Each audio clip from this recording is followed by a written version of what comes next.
ఇది వచ్చేసి ఉండ్రాల పాయసం అనమాట. ఈజీగా అయిపోతుందేమో అనుకున్నా కానీ నెక్స్ట్ లెవెల్ ఆఫ్ హార్డ్ అనమాట ఇది చేయడం.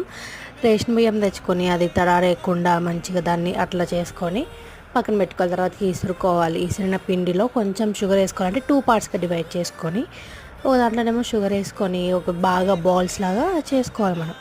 చేసుకొని ఇంకోటి పక్కన పెట్టాం కదా, అందులో ఆ బాల్స్ అన్నీ వేసుకోవాలి. ఎందుకంటే దానికి మొత్తం ఆ పిండి పట్టాలన్నమాట.